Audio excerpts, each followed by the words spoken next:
Sedangkan Al-Quran menyelamatkan kita, menolong kita di dunia, apalagi di akhirat. Iqra'ul Quran fa innahu ya'ti yaumal qiyamah syafi'an li ashabih, kata Nabi. Bacalah Al-Quran, karena sesungguhnya Al-Quran itu di hari kiamat akan menjadi penolong bagi orang yang membacanya. Kenapa sih Nabi selalu bilang hari kiamat, kenapa nggak di dunia? Karena kondisi di hari kiamat jauh lebih sulit daripada di dunia.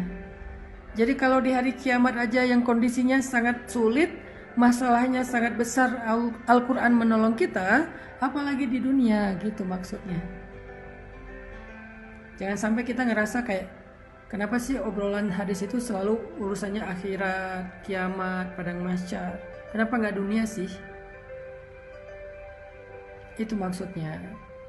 Kalau di akhirat saja yang lebih berat masalahnya, lebih banyak bebannya, lebih sulit keadaannya, Allah menolong kita, Rasul menolong kita, Al-Quran menolong kita, apalagi di dunia yang ecek-ecek, yang receh banget. Teman-teman tahu nggak? Masalah kita di dunia itu sebesar apapun, seberat apapun, itu tuh receh banget dengan dibandingkan masalah nanti di akhirat. Receh banget loh. Kita merasa hidup kita sempit, sempit mana dengan alam kubur. Kita ngerasa hidup kita membosankan, lebih membosankan mana dengan sendiri di dalam alam barzakh. Kita ngerasa ditinggalkan di dunia oleh orang yang kita cintai, kita pasti akan ditinggalkan di padang mahsyar oleh orang yang kita cintai.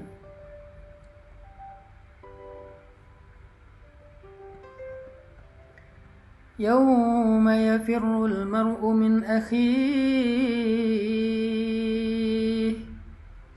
yawma yafirrul mar'u min akhihi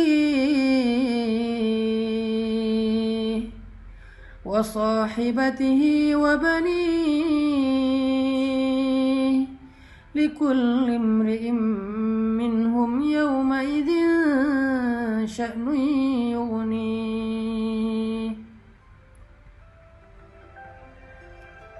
Hari ketika seseorang lari dari saudaranya, lari dari ibunya, atau lari dari anak-anaknya. Setiap orang pada hari itu sibuk dengan urusannya sendiri-sendiri. Lebih berat mana?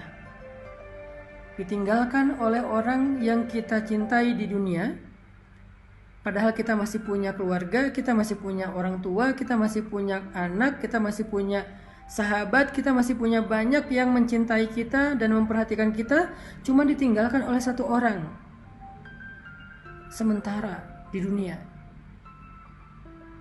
Lebih berat mana dengan ditinggalkan oleh semua orang di akhirat ketika kita dalam keadaan sangat membutuhkan teman untuk menolong kita. Semua ninggalin kita. Ibu ninggalin kita, ayah ninggalin kita, pasangan ninggalin kita, walaupun kita dikuburkan di sebelahan dengan dia, atau bahkan satu liang lahat dengan dia, ninggalin kita loh, tanpa ada kata-kata.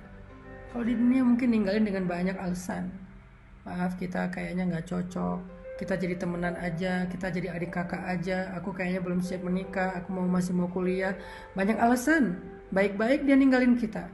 Di akhirat gak ada sepatah kata pun dia ucapkan, dia ninggalin kita begitu aja. Bahkan ketika dia ngelihat kita sedang diseret oleh malaikat, na'udzubillah, karena dosa-dosa kita pun, dia gak akan nolongin kita loh. Keluarga kita gak akan nolongin kita loh. Kita disiksa, mereka gak akan nolongin kita di padang mahsyar. Terus gimana dengan cerita hadis bahwa orang soleh akan menolong sahabatnya di dunia? Itu nanti kalau udah lewat perhitungan hisab. Ada banyak fase kan akhirat itu. Ada fase kematian, ada fase alam barzakh, ada fase kiamat, ada fase berbangkit, ada fase mahsyar, ada fase hisab, ada fase syafaat, ada fase sirat, ada fase surga, ada fase neraka. Puncaknya fase memandang wajah Allah. Fase mana yang kita akan sendiri? Pertama, fase kematian. Gak ada yang bisa menolong kita. Gak ada yang bisa menyembuhkan kita dari kematian. Kalla idza balagatit taraqi wa qila man raq wa qila man raq wa dhanna annahu al-firaq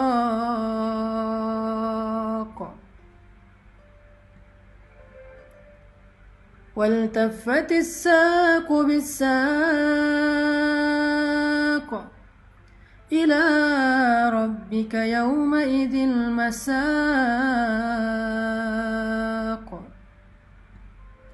كلا kata Allah, sungguh idza balagatit taraqi, ketika roh nyawa sudah berada di kerongkongan, di tenggorokan, dicabut nyawa pelan-pelan dari ujung kaki, tiba-tiba jempol jadi dingin sampai ke batas pergelangan kaki, tiba-tiba kaki kita jadi dingin, lalu sampai kepada lutut, kaki kita menjadi dingin, sampai kepada pinggang, sampai di perut, sampai di dada, sesek sampai di sini kayak orang dicekek. Idza balagatit taraqi, kalau nyawa udah sampai di sini. Wa qila man raq, perhatikan ayatnya, wa qila man raq. Kenapa saya berhenti tadi? Wa qila man raq, surat Al-Qiyamah. Wa qila man raq, kenapa saya berhenti? Kenapa enggak wa qila man raq? Kenapa wa qila man raq? Karena di situ ada tanda sakta. Sakta itu artinya diam. Jangan lanjutkan bacaan, tapi jangan bernafas dulu. Karena kalau udah bernafas namanya wakaf. Kalau nggak bernafas berhenti namanya sakta. Kita disuruh diam, tapi nggak boleh bernafas. Kenapa? Di situ ada filosofinya. Perhatikan terjemahannya. Wa qila man. Ditanya kepada dia, siapa? Siapa sekarang? Jawab siapa? Lalu kenapa diam? Karena nggak ada yang bisa dijawab, nggak ada yang bisa jawab, nggak ada yang bisa ditunjuk siapa. Siapa apa? Rokok yang bisa menyembuhkan. Man rok, siapa? Diam yang bisa menyembuhkan. Kenapa harus diam dulu? Karena ketika nyawa sudah sampai di tenggorokan, gak ada yang bisa menolong, gak ada yang bisa menyembuhkan. Sehingga Allah bertanya, man, siapa yang akan nolong kamu sekarang? Gak ada. Kita diam. Dokter? Gak bisa. Dokter angkat tangan. Keluarga, ayah, ibu, pasangan, suami, istri, anak, walaupun mereka sangat mencintai kita, tapi mereka gak bisa buat apa-apa. Mereka gak bisa nolong kita sama sekali. Gak bisa loh. Jadi kalau kita lebih setia kepada keluarga daripada Allah, tanya aja sama diri kita masing-masing. Apakah mereka akan nolong kita nanti? Enggak. Kalau kita gara-gara anak jadi gak ke masjid, gara-gara keluarga jadi gak ke masjid, gara-gara pasangan jadi gak ke masjid, gara-gara keluarga jadi gak berhijab, gara-gara keluarga jadi gak sholat, gara-gara keluarga kita makan yang haram, kita mencari harta yang haram, gara-gara keluarga. Sekarang tanya, apakah kelak mereka bisa nolong kita? Jawabannya ada di Al-Qiyamah. Wa qila man raq. Gak ada yang bisa nolong kita. Balik lagi kepada pembahasan tadi. Boleh dengar musik selama itu bukan musik yang dilarang dalam Islam. Apa itu musik yang dilarang? Pertama, performernya adalah seorang cewek yang nonton cowok, nggak boleh. Kedua, isinya adalah tentang tubuh perempuan yang terlalu vulgar, atau tentang cinta-cintaan yang nggak halal, apalagi cinta semalam udah jelas-jelas haram, tentang baper-baperan, patah hati, pengen bunuh diri, lemah, nggak berdaya, yang syairnya melemahkan jiwa kita, itu dilarang. Tapi kalau lagu musik yang sekedar hiburan, motivasi, musik yang sekedar selingan, nggak ada bait-bait syair yang melemahkan semangat kita, maka nggak apa-apa. Tapi tetap itu nggak bisa memberi kebaikan kita di dunia atau di akhirat. Yang bisa ngasih kita kebaikan dunia dan akhirat itu Al-Quran. Maka dengarkanlah Al-Quran. Nasihat agama, maka carilah ilmu dan dengarkan nasihat ulama atau para da'i atau para ustaz. Zikir, kalimat-kalimat mulia dari nama-nama Allah, itulah yang bisa menyelamatkan kita dunia dan akhirat.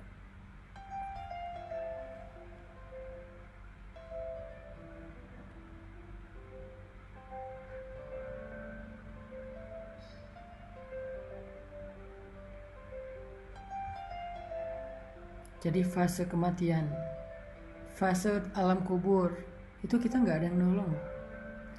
Keluarga yang paling mencintai kita, yang tidur di atas makam kita karena nggak rela dengan kepergian kita, menangis habis-habisan seharian itu karena kehilangan kita, tetap dia akan melangkah pergi meninggalkan kita sendiri di kubur. Dia nggak akan nemenin kita di dalam alam kubur, nggak akan. Alam barzakh berapa lama? Sampai kiamat. Kalau kiamat masih 100 tahun lagi, berarti 100 tahun di dalam alam barzakh. Kalau 1000 tahun, berarti 1000 tahun di alam barzakh. Lalu ke kiamat sangkakala pertama, ada jeda sampai ke sangkakala kedua. Berapa lama jedanya? Paling cepat 50.000 tahun. Paling cepat 50.000 tahun antara sangkakala pertama dengan sangkakala kedua. Terompet pertama dengan terompet kedua. Ada 2 kali tiup terompet kan, malaikat Israfil. Jeda antara terompet pertama dengan terompet kedua paling cepat 50.000 tahun. Berarti kita di alam barzakh yang udah pasti 50.000 tahun plus dari kita meninggal sampai kiamat. Lama banget kan? Selama itu kalau kehidupan kita di kubur itu gak nyaman, gimana tuh? Bisa ditolong sama keluarga? Gak bisa. Lalu ditiup trompet yang kedua, berbangkit. Semuanya hidup lagi. Hidupnya fisik dan batin, kayak sekarang. Kayak di dunia. Hidupnya tuh nyata banget. Bukan mimpi, bukan halusinasi. Benar-benar nyata. Zahiran wa jasadan. Zahiran wa batinan. Ruhan wa jasadan. Roh dan jasad kita sama kayak sekarang. Hidup lagi. Tapi beda dunianya. Kita sudah hidup sekarang di dunia, di alam yang bernama Ardul Mahsyar. Ardun bahasa Arab yang jadi bahasa Inggris. Ard jadi earth. Ard jadi earth. Ardud dunya wa ardul mahsyar. Ada 2 earth dalam Islam. Earth dunia yaitu bumi, earth mahsyar, kita nyebutnya padang mahsyar, tapi Islam menyebutnya bumi mahsyar. Ada bumi dunia, ada bumi mahsyar, ada 2 bumi.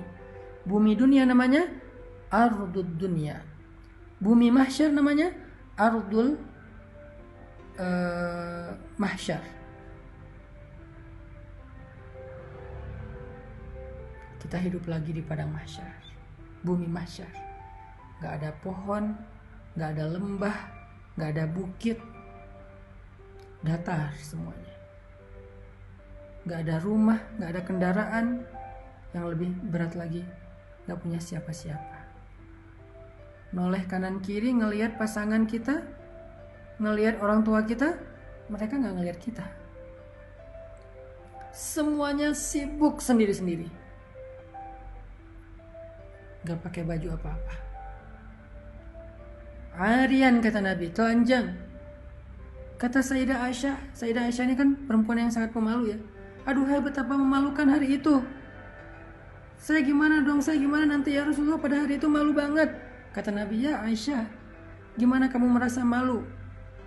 Sedangkan semua orang sibuk sendiri-sendiri, termasuk kamu. Dan kamu akan lebih fokus kepada ketakutan kepada Allah karena akan disidang dibandingkan dengan rasa malu. Hilang udah rasa malunya karena saking takutnya. Gak ada rasa malu. Semalu apapun dia, sifat pemalunya besar banget, tetap aja rasa takutnya lebih besar sehingga mau menghilangkan rasa malu. Saking takutnya kata Allah di dalam surat Al-Muzammil. Hari ketika seorang anak kecil menjadi beruban. Wildana Shiba. Anak kecil hari ketika bangkit lalu diseru oleh malaikat untuk jalan. Ada yang jalannya dengan jalan normal, ada yang membungkuk, ada yang merangkak, ada yang merayap, ada yang tertatih-tatih, ada yang guling-guling.